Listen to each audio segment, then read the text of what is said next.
Já, já estamos gravando. Deixa eu compartilhar de novo o PowerPoint.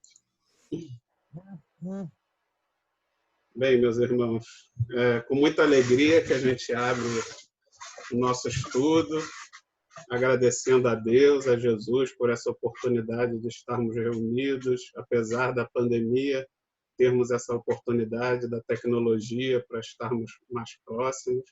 Que Jesus possa nos iluminar, possa nos envolver, nos dar as palavras que a gente realmente precisa para compreender melhor o estudo da tarde de hoje. Conforme vamos dando continuidade, né, à sequência que a Janete tem passado para a gente, dentro do capítulo da liberdade, hoje nós vamos estudar liberdade de pensar e liberdade de consciência. Como eu sempre digo nos nossos estudos, né, é sempre importante apontar, está no Livro dos Espíritos, capítulo 10, esses itens são itens 3 e 4, para que a gente não fique só acreditando no palestrante que fala muita besteira, para que a gente possa ler também e tomar as nossas próprias conclusões. Um videozinho do Haroldo. Oi? Tem alguém tentando entrar? Alguma coisa que eu estou escutando lá, tipo de cachorro. Isso aqui na minha casa, provavelmente. Não tem, abri aqui, não tem ninguém tentando entrar, não. Vamos ver um videozinho, então, do Haroldo sobre a verdadeira liberdade. Cuide de você. Entenda que a bondade divina te situou no melhor lugar para o seu aperfeiçoamento. E que nós precisamos mais de resignação e de aceitação do que coragem de romper portas que foram sabiamente trancadas. Liberdade não é fazer o que se quer, porque ninguém faz o que quer. Liberdade é fazer com sabedoria o que precisa ser feito. Liberdade é ter autonomia interior. Se eu me entrego ao vício, eu não sou livre, eu sou um escravo. Se eu me entrego ao desmando e à maldade, eu não sou livre. Eu estou mais determinado, estou mais condicionado do que penso. Então, a verdadeira autonomia, a verdadeira liberdade, ela é interior. Ela é espiritual. Ela é autonomia moral. E ela está mais em resistir do que em abandonar. Nós vivemos um momento que é preciso agarrar-se ao posto. Como nos diz o Dr. Bezerra. Fica no teu posto de serviço, porque é o endereço mais seguro em que a espiritualidade superior vai te encontrar. Interessante, né? Como é que o conceito de liberdade... Cuide de você. A gente acha que liberdade é poder fazer o que quiser, né? E, na verdade, a liberdade está na verdade, em compreender e respeitar responsavelmente as regras, porque aí sim você tem a verdadeira liberdade, aquela que não invade o espaço do outro, aquela que não te prejudica, né? Quanto mais a gente entender as leis morais e as leis divinas, mais nós, na verdade, seremos livres, mais teremos a nossa capacidade espiritual ampliada, mais teremos o direito de reencarnar. Oi? Vocês não estão me ouvindo? Agora sim. Mas deu uma travada aqui. É uma travadinha. Então, mas nós teremos o direito de reencarnarmos em corpos cada vez mais sutis. A nossa liberdade do espírito, que é a verdadeira vida, né? A vida espiritual, vai ser cada vez mais ampla, quanto mais nós entendermos essa lei divina. Ela que vai realmente nos trazer a verdadeira liberdade, como o Haroldo coloca, né? Então, depois dessa breve introdução, vamos entrar no nosso capítulo, no Liberdade de Pensamento. Kardec questiona aos espíritos: há no homem qualquer coisa que escape a todo constrangimento e pela qual ele goza de uma liberdade absoluta? E os espíritos respondem: é pelo pensamento que o homem goza de uma liberdade sem limites, porque o pensamento não reconhece entraves. Pode-se impedir a sua manifestação, mas não aniquilá-lo, né? Então, é pelo pensamento que nós aqui na Terra temos o maior possibilidade de sermos livres e fazermos o que quisermos, né? Por pensamento, ninguém consegue, né? O outro não pode nos impedir de pensar, de fazer, de fazer sim, né? Como ele bota ali, a manifestação do pensamento pode ser impedida, mas o pensar, né? A ideia, ela vem e ninguém pode nos impedir, ninguém materialmente falando, né? Apenas os limites do corpo físico, né? Pessoas, por exemplo, que têm algum tipo de problema no cérebro, essas pessoas podem de alguma forma serem impactadas até mesmo na sua liberdade de pensar.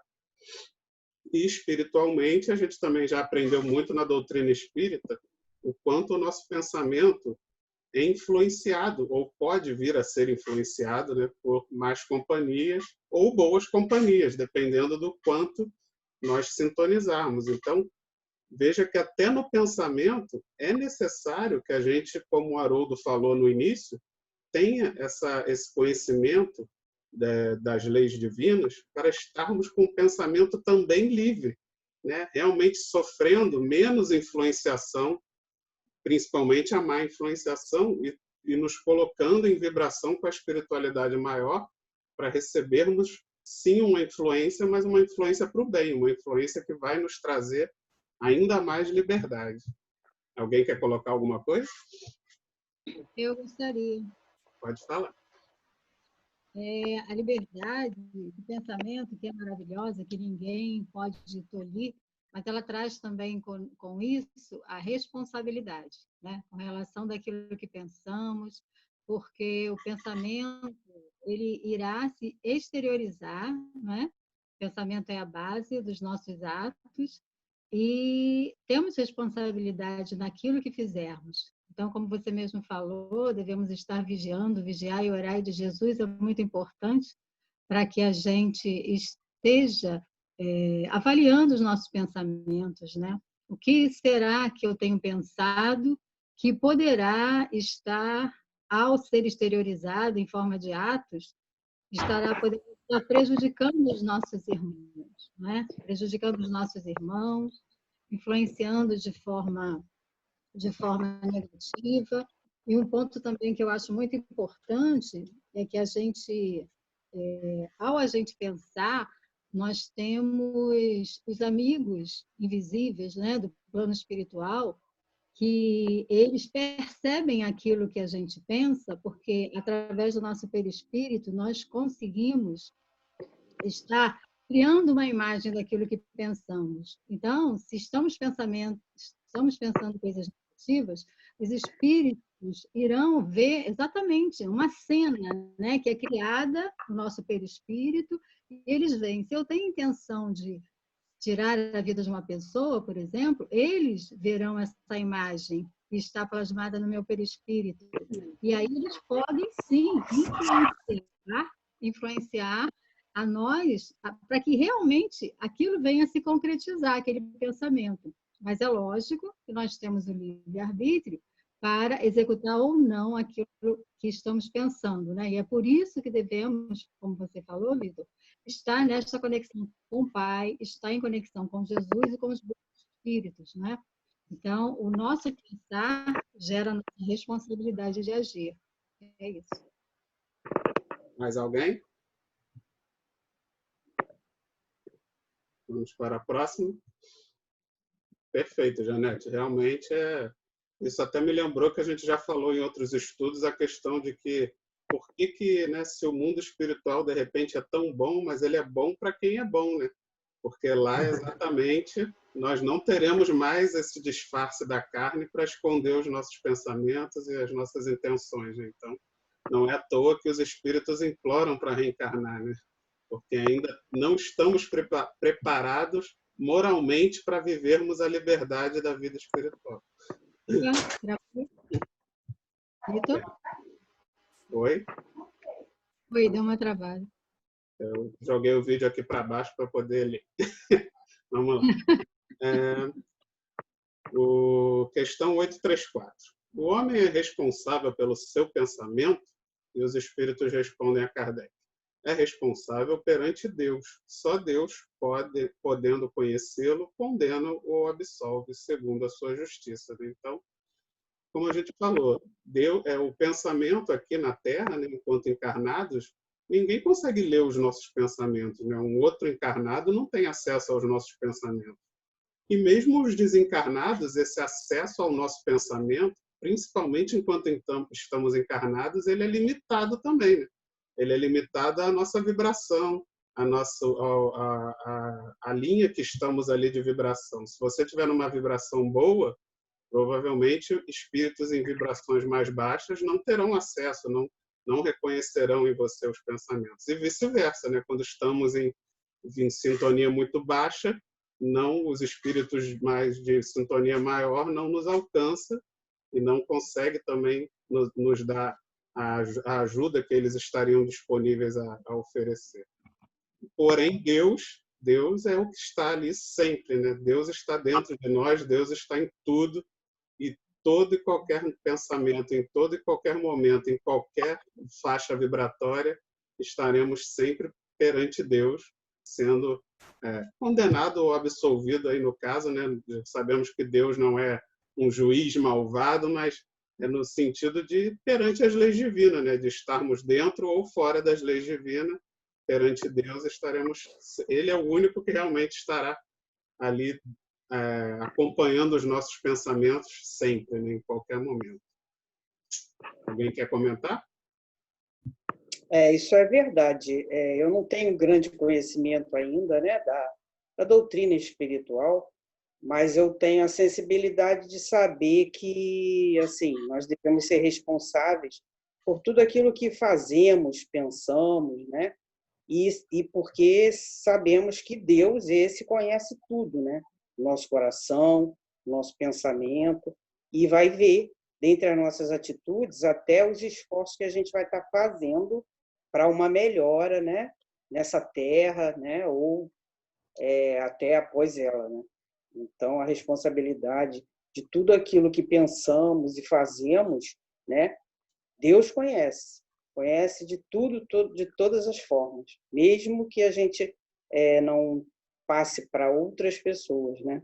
Tanto aqui na Terra, como você colocou no plano espiritual, que eu ainda não tenho esse conhecimento, mas só o fato da gente saber que Deus está nos olhando, né? E está tentando nos ensinar, não impondo, mas deixando com que a gente tenha essa liberdade de realmente fazer aquilo que ele nos ensinou. Perfeito. Você já é espírita e não está sabendo. Mas alguém quer comentar alguma coisa? Eu gostaria de falar. Pode falar. Então, com relação a essa... A gente acaba sendo muitas vezes até hipócrita, né? Porque a gente pensa uma coisa e a gente pode estar sorrindo para outra pessoa com quem estamos conversando, mas os nossos pensamentos, né? Nos nossos pensamentos, nós sabemos o que se passa. E como a Rita falou, né? Mas Deus sabe o que nós estamos pensando. Nós temos que pensar que realmente, quando estivermos no plano espiritual, não é? A nossa consciência será o nosso juiz, não é? Que será até o próximo tópico que nós iremos comentar. E que Deus realmente está vendo, não apenas Deus, mas os espíritos, né, superiores que têm acesso a esses nossos pensamentos. Então, é importante que a gente esteja sempre tentando melhorar a condição desses nossos pensamentos, tentando, através da oração, né, que a oração é uma maneira desse pensamento estar se conectando com o Pai, se conectando com Jesus, com os espíritos de luz, para que a gente possa estar percebendo esse teor dos nossos pensamentos, para que a gente não se deixe envolver por essa espiritualidade inferior, muitas vezes obsessores nossos, que aproveitam as nossas quedas, né, de vibração, que somos imperfeitos ainda, né? É verdade que somos, mas temos que ter essa vigilância para, através da oração, através dessa percepção dos nossos pensamentos, de estarmos sempre avaliando aquilo que pensamos, termos condições de nos protegermos, né? De nós mesmos, né? Porque somos realmente esses espíritos imperfeitos e precisamos muito da ajuda do alto. Então, a oração é um ponto muito importante para que a gente esteja povoando, né, os nossos pensamentos de boas ideias, de boas intenções, de bons atos. É isso. Perfeito. É isso mesmo, Janete. Quando a gente ora, né, a gente está avivando cada vez mais a nossa fé. Então, o que você falou é muito importante. Quanto mais oramos, mais vivo, mais avivamento a gente vai encontrando, né, para que melhoremos. Porque somos muito frágeis, né? Somos muito frágeis e às vezes nos sentimos muito superiores, achando que somos os tais. E não somos. Né? Estamos no caminho e temos que ter essa humildade de perceber aquilo que somos, não é? Nessa atual existência. Perfeito. Continuando, então, vamos agora para o item 4 do capítulo 10, liberdade de consciência. Na questão 835, Kardec questiona os espíritos. A liberdade de consciência é uma consciência da liberdade de pensar? Uma consequência. É uma consequência, desculpa, da liberdade de pensar? Os espíritos respondem: a consciência é um pensamento íntimo que pertence ao homem como todos os outros pensamentos. Então você vê que eles classificam a consciência como um tipo de pensamento. Mas ele é um pensamento especial, né? A consciência é como se fosse uma voz que conversa com a gente, né? É como se fosse um pensamento, mas é aquele pensamento que você não controla, né? É aquele pensamento que é como se fosse a resposta ao seu pensamento, né? Quando a gente quer conversar, né? Eu brinco que quando a gente quer conversar com Deus, a gente gera aquela conversa dentro da nossa cabeça, né? Uma pergunta, um questionamento, e aí a consciência é aquela resposta que vem, que a gente poderia considerar como sendo a resposta de Deus, que vem ali e que exatamente nos dá a diretriz, né? Porque você sabe, né? Você sente, você tem exatamente essa resposta da consciência de que algo está certo ou de que algo está errado naquele seu pensamento, né? Naquilo que você pretende futuramente materializar. E a gente aprende na doutrina espírita, né, que todas essas leis e regras do universo, as leis divinas, estão, de alguma forma, já impressas na nossa consciência. E por isso que eu repito que seria a voz de Deus nos respondendo, porque é exatamente a resposta da lei, do que é certo, do que vai ser melhor para nós, que já está impresso na nossa consciência. Só que, lógico, que para você ter acesso a essa consciência, para você receber, conseguir ouvir essa voz da consciência, é preciso que você tire cada vez mais os bloqueios, né? Porque quanto mais você bloquear a sua mente, seja através do uso, por exemplo, de drogas, entorpecentes, coisas que vão, aos poucos, destruindo o nosso cérebro físico. E essa destruição do cérebro físico vai fazer com que você automaticamente perca a capacidade do pensar livremente e do acesso à consciência. Selminha, pode falar. Então, quer dizer, pelo que eu entendi, assim, a consciência ela é uma manifestação mais do espírito, né? E isso também tem a ver com a nossa evolução moral, né? O que vai dar consciência, até para se você ouvir, né, mais a conexão com a espiritualidade ou com Deus, você tem que ter uma moralidade também mais elevada, né, para poder ter essa conexão melhor, não é isso? Seria isso também? Senão você gera os bloqueios, né? Assim como eu falei dos bloqueios físicos, mas existem os bloqueios espirituais também, né? Que vêm exatamente dessas más atitudes, dos maus pensamentos, que vão também te rodear cada vez mais ali de má influência, e de alguma forma esses espíritos que vão querer te prejudicar também vão de alguma forma magnetizar o seu cérebro ali para, de certa forma, bloquear ao máximo o acesso a essa consciência que seria para te levar para o bem. Correto. Então a gente também tem que ter muita evolução moral, né, para poder ter uma consciência mais livre e correta, né? Perfeito. Mais alguém? Eu gostaria de falar. É isso mesmo, Selma. Tá ligado realmente, a gente desenvolve essa consciência de acordo com a nossa moralidade, né? Deus coloca as leis, né, na nossa consciência essa consciência é adquirida quando a gente, espírito em evolução, entra para esse reino hominal, né? A gente passa a ter essa consciência e Deus coloca as suas leis, né? Então, essas leis de Deus, elas vêm trazendo aquilo que é o correto, né? A gente está estudando as leis de Deus aí, as leis naturais, leis de sociedade, leis de liberdade como essa, e tantas outras que fazem com que a gente possa viver bem aqui na Terra com os nossos irmãos, né, em humanidade. Inclusive com os nossos irmãos inferiores também, que são os animais irracionais. Mas a gente vai desenvolvendo essa consciência, né? Primeiro, eu vejo assim, primeiro vem o pensamento, como eles falam, né? A consciência é um tipo de pensamento. Então, a gente vai desenvolvendo essa consciência mediante as nossas reflexões, porque, como o Vitor falou também, nós sabemos o que é certo e o que é errado, não é? Mas temos que ir trabalhando esse desenvolvimento dessa consciência através dos nossos pensamentos, da avaliação, da nossa relação com os seres humanos com quem nos relacionamos. Porque a consciência, ela também pode ser desenvolvida de uma forma negativa, não é? Aí entra o que a Selma falou, a moralidade. O que eu tenho no decorrer da minha vida preenchido, né, os meus valores. E aí entra também os pais, dando, né, uma base muito boa na evolução, no desenvolvimento desse espírito. Aquilo que eu tenho, lógico que eu trago de outras reencarnações, mas a educação, né, no lar, a educação junto aos pais é muito importante para que a criança vá pegando esses valores e vá levando, né, no decorrer do seu desenvolvimento aqui na Terra, adolescência, fase adulta.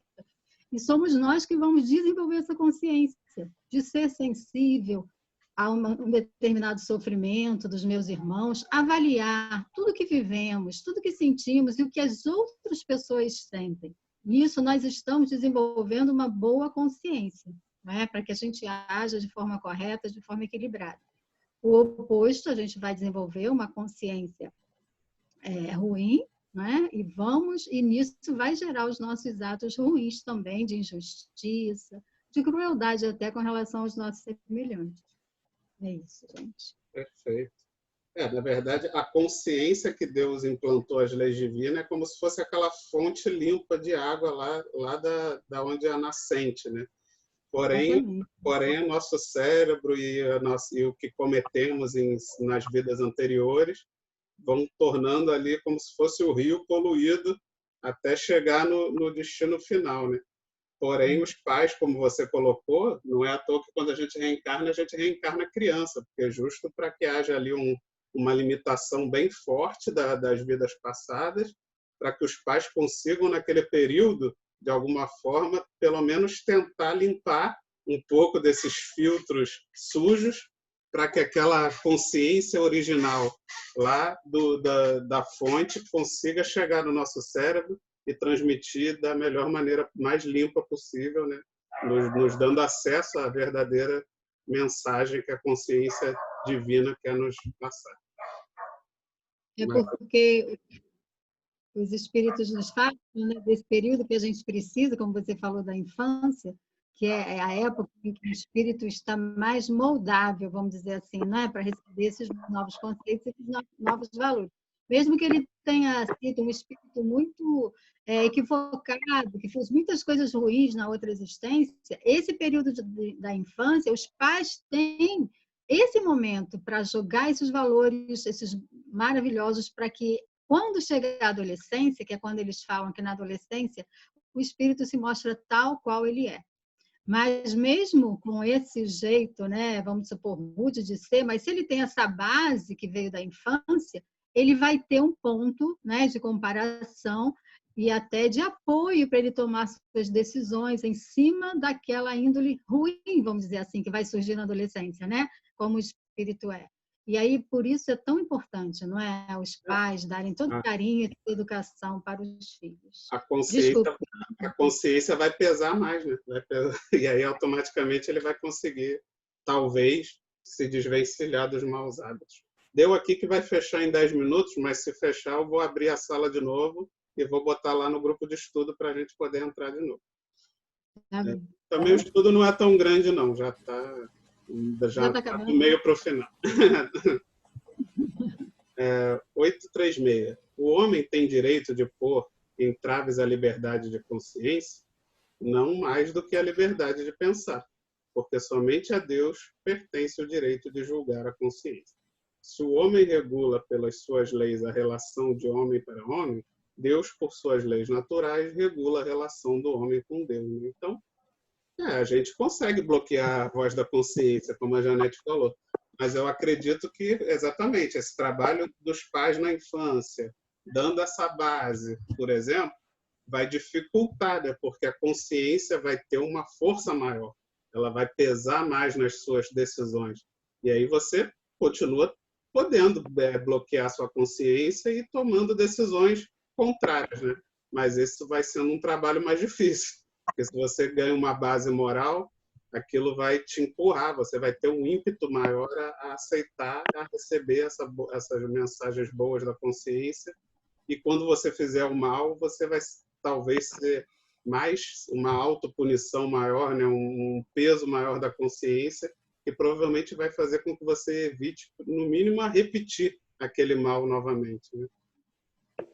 Querem botar alguma coisa? Eu gostei. A gente fala com relação, a gente lembra, né, com relação ao bruto, né, aquele espírito bruto que muitas vezes ele reencarna em famílias já um pouco adiantadas, exatamente para ele ter os valores que ele ainda não tem. Então ele vai receber ensinamentos que vai fazer com que ele lá na frente, ou ainda na infância, ele venha a desenvolver essa parte boa, porque ele tem, não é? Porque nós temos essa filha divina, né? Mas ele ainda não descobriu. Então, é questão de ensinamento mesmo, para que ele desenvolva melhores pensamentos, melhores hábitos, em cima daquela educação amorosa, né, de uma moral elevada que os pais deram para ele. Então, mesmo ele sendo um espírito embrutecido, ele está ali exatamente para aprender com aquela família e ir se melhorando. E assim é o nosso percurso, né, na nossa evolução, no nosso crescimento espiritual. Possamos, né, então, dar aos nossos filhos esse exemplo, porque o mundo está necessitando de boas famílias para receberem esses espíritos necessitados, né? Mas vamos avançando, vamos lá. Questão 837. Qual o resultado dos entraves à liberdade de consciência? Constranger os homens a agir de maneira diversa ao seu modo de pensar, o que é torná-los hipócritas. A liberdade de consciência é uma das características da verdadeira civilização e do progresso, né? Aqui ele coloca a consciência, mas no sentido de você fazer o que você realmente quer, né? Tipo, se você tem uma consciência boa, se você botar entraves nisso, né? Se você começar, por exemplo, fazer negociações escusas, né? Mesmo a sua consciência pesando, mostrando de alguma forma aquilo te fazendo mal, mas você não, você trava, né? Você vai fazer o mal porque você pensa no benefício financeiro, por exemplo. Aquilo vai te causar, você vai se tornando um hipócrita, mas um hipócrita das leis divinas, né? Que seria o hipócrita ao contrário do que a gente está acostumado a ver aqui na Terra, porque geralmente o hipócrita a gente pensa o quê? Na pessoa que faz o bem, mas que por trás ele tem um pensamento mau.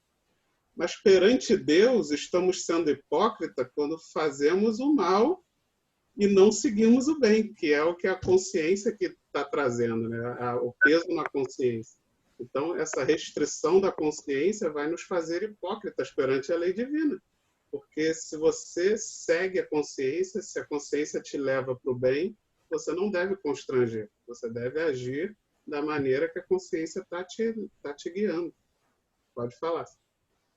Então, assim, a consciência é como se ela não é nossa. Ela não é, o pensamento é nosso, mas a consciência é uma coisa assim mais apurada que vem do alto para nós, para nos despertar o pensamento mais elevado. Então, é como se fosse assim. Então, a consciência ela está sempre nos mostrando, né, que é aquela centelha divina, né, mostrando o caminho certo para chegarmos à angelitude, né? E nosso livre-arbítrio, a maneira, né, o pensamento diverso, nos faz seguir, às vezes, outros caminhos, né? Ou finge que é bom e não é, que nem está ali até aquela figurinha, sorrindo para uma pessoa, mas por trás está, né, pensando mal do outro. Quer dizer, isso aí já está indo contra a consciência, que a consciência sempre é de pensar o bem, agir o bem e seguir, né, sempre no caminho que Deus nos traçou. E quando a gente vai contra essa consciência, a gente passa a ser uma pessoa hipócrita, falsa, porque está agindo de forma contrária ao que nos é ensinado. É assim, né? Não estou afirmando, eu estou questionando, perguntando. Não, perfeito. É que começou fogos aqui agora. Você é meu vizinho, está se escutando. Posso falar? Pode. Eu vejo a consciência como algo que você desenvolve, né? É um pensamento, como eles dizem. A consciência é um pensamento que você vai desenvolvendo em cima dessas leis de Deus que já existem, né? Que são gravadas na nossa consciência, e em cima de tudo aquilo que você vivencia, dos valores que você vai adquirindo, da sua vivência com relação à sua família, todos aqueles com quem você vai conviver. Você vai desenvolvendo essa consciência, né? Nós temos o livre-arbítrio. Então, essa consciência pode ser que vá para o lado negativo ou que vá para um lado positivo, né? Mas muitas vezes também essa palavra é usada apenas pelo lado positivo, quando alguém fala assim, você não tem consciência, né, do que você está fazendo, né? Existe esse... Porque a consciência parece que ela sempre nos leva para o lado bom. A consciência é aquela que discerne o bem e o mal. A pessoa consciente. Lembra a historinha do grilo falante? Que era a consciência do Pinóquio? Para quê? Para ensinar as coisas corretas para ele, né? Então, a consciência é sempre uma vozinha lá que está nos falando, olha, isso aí está errado. A gente tem o pensamento pelos nossos erros e acertos. Mas a consciência é aquela que quando você faz uma coisa errada, você se sente incomodada quando você já está com uma moralidade, né, questionável. Eu vejo assim, eu entendi dessa forma, né? Como eu falo assim, como se é uma coisa que é divina, de Deus, que é como uma coisa espiritual que está sempre nos mostrando algo, né? Ela está sempre querendo te levar para o lugar certo, né? Os nossos pensamentos é que às vezes bota a gente nos lugares errados, nos caminhos errados, nas ideias erradas. Pelo menos isso que eu entendi aqui, né? Como se fossem duas coisas, elas trabalham juntas, mas uma é da gente, a outra já vem de um pouquinho lá de fora. Que daí parece assim, né? Não é que seja exatamente isso, mas é uma ideia que parece dessa forma, entendeu? Eu entendi o que a Janete quis dizer, porque tem pessoas que parece que não têm consciência, né? Exato, porque ela só está no pensamento. Mas é que eu interpreto assim, a consciência, por ela ser, como a gente aprende na doutrina, onde está impressa as leis divinas, então eu também entendo que ela sempre tem uma origem boa. Porém, nós é que colocamos esses entraves, né? Nós é que colocamos esses filtros da nossa, que são a nossa moral, né? Provocados pela nossa moral, o quanto a gente suja o nosso rio, porque tudo que vem da consciência precisa passar pelo cérebro físico para ser interpretado materialmente e se tornar um pensamento. Só que nessa